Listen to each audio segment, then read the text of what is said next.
Hi, Ilaria. Let's see this newest set of essays from you. Father staying home, women going to work. Let's see what you wrote. Nowadays, more mothers do not stay at home caring for, you care for somebody, caring for their children because they have to go out to work, but more fathers do. The reasons could be due to the fact that these days women work more than they used to work in the past. This new trend is a positive development because it allows men and women to have the same rights within the family and the same opportunities in their professional lives. Okay, good. I like that. So let's move on. The reason why more fathers stay at home, you don't grow up. Here's the thing. As a child grows up, but what a parent does is the parent raises that child, okay? So you can't use growing up for both what a child does and what the father or mother does for the child, okay? So the reason why more fathers stay at home raising the children, I don't really like offspring. When I hear offspring, I often think of like the babies of animals, and so it doesn't really work. Just prefer children. So the reasons why more fathers stay at home raising the children, you don't need a comma, could be found in the fact that these days, okay, you keep saying in these days, it's the second time, so get rid of it. It should just be these days. More and more women pursue. You need the verb, this is the noun. Pursue a high level in their careers. The H is pronounced, so you don't need the N. A recent study published in Forbes magazine shows that the percentage of mothers pursuing a career is 8 times higher than 5 years ago. Therefore, in order to offset this growth, the number of fathers raising children increases. This needs to be an active verb.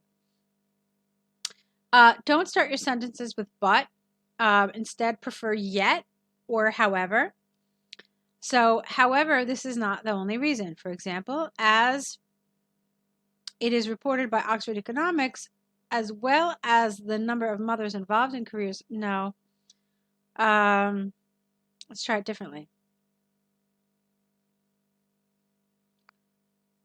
Let's see. Apart from, no. You're missing something here. So it could be something like, how about this?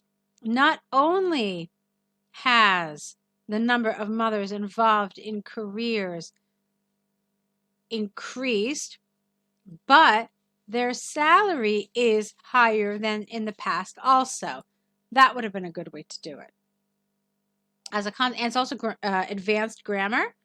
Do you see? I used some inversion there. So it's not only has the number of mothers involved in careers increased. Okay? So that's called inversion. Okay. As a consequence, fathers are not you can't say this is the main responsible. You need a noun here too. Or fathers are not the only responsible people or the only people responsible for the family's income anymore. Those two may be the main reasons why this shift has happened. Okay, so here's the thing with this paragraph. You've talked to us very clearly about why women are going out to work. I understand all that. You did that fine.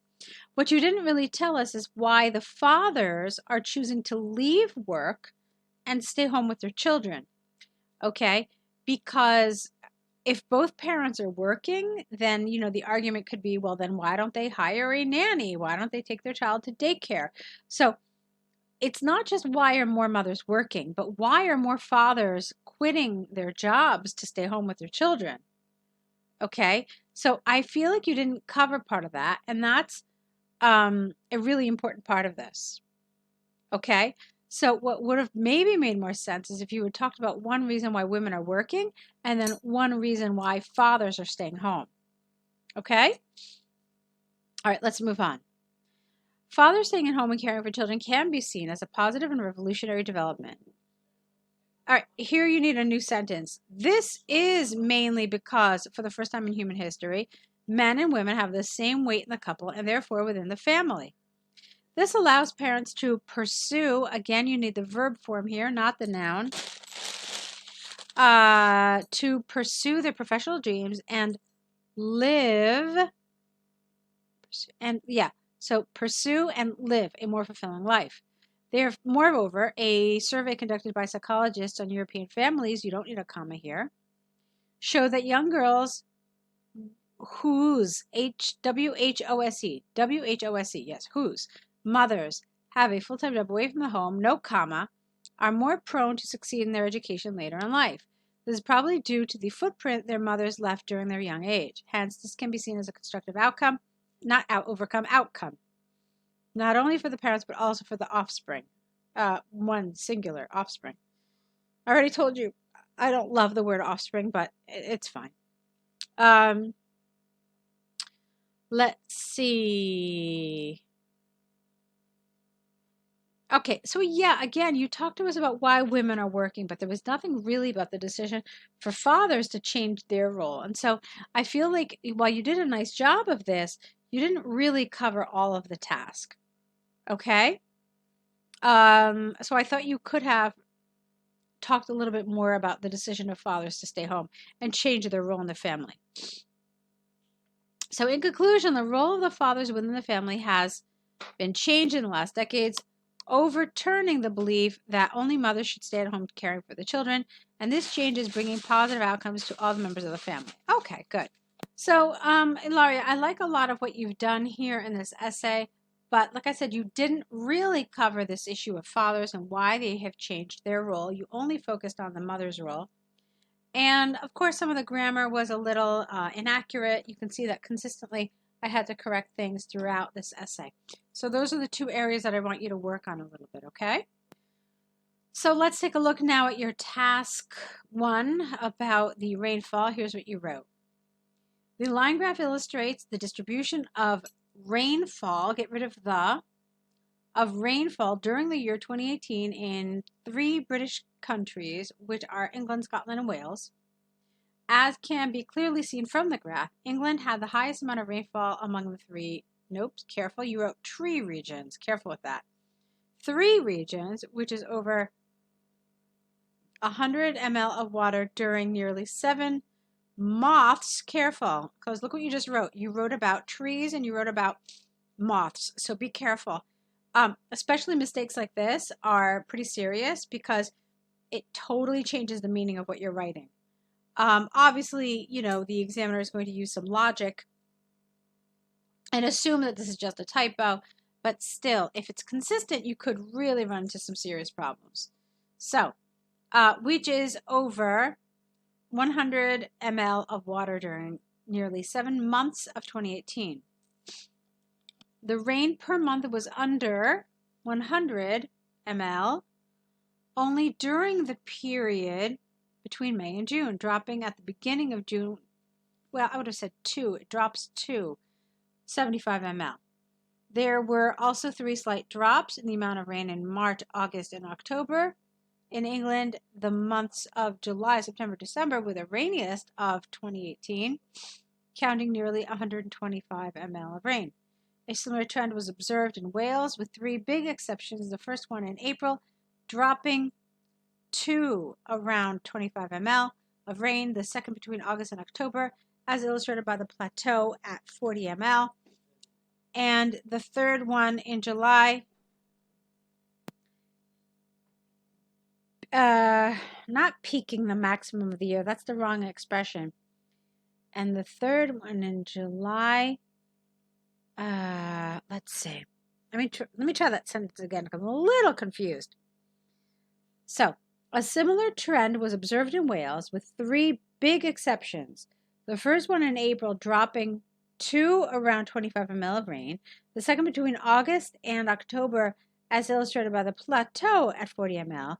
And the third one in July,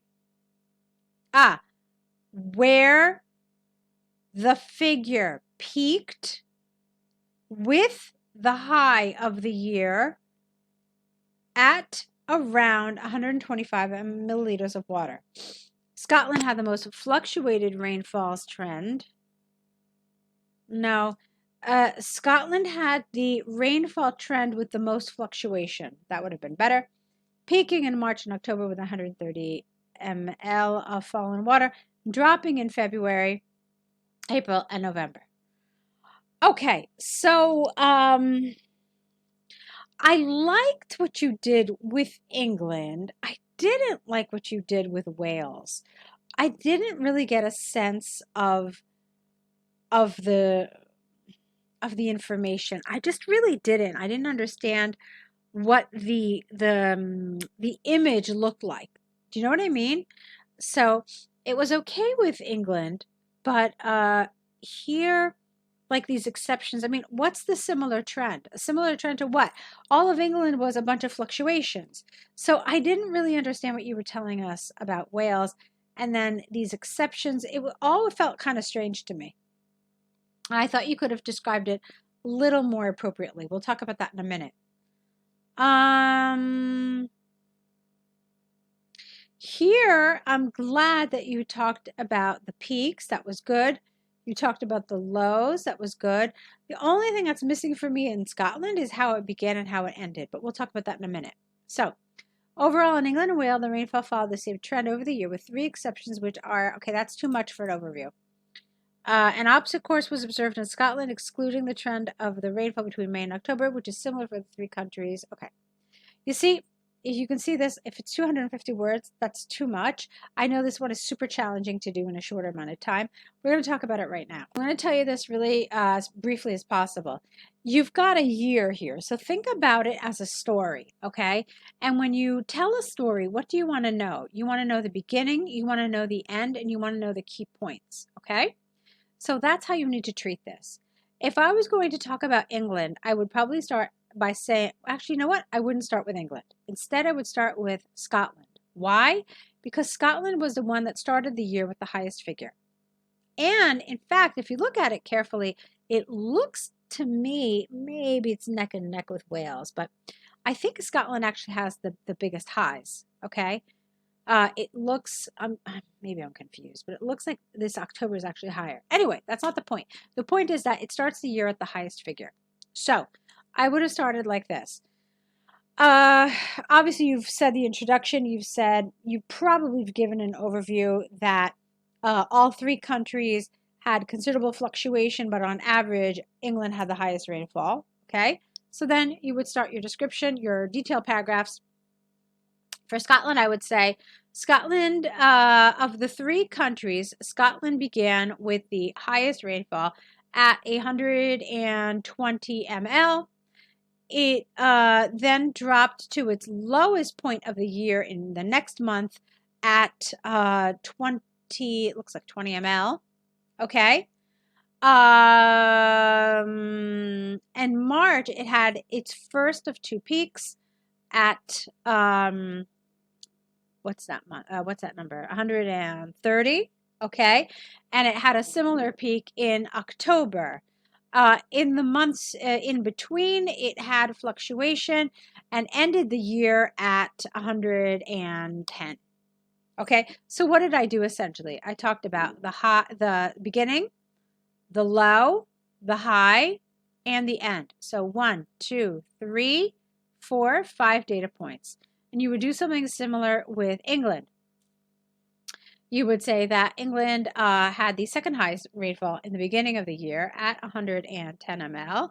It fluctuated throughout the year with a low of 75 in May, and then continued to have 3 peaks in the year, 1 in July, 1 in September, and 1 in December at 125 ml. Done. That's it for England. Goodbye. And then you go on and you do something similar with Wales. So if you do it like this, if you've already said that there was a lot of fluctuation for all of them, and then you focus on these highs and these lows, in other words, you focus on these outliers, and then the only difference is for Wales, I absolutely would have mentioned this. So for Wales, I would have mentioned 1, 2, 3, 4, 5 points. Okay? So that's how I would do it.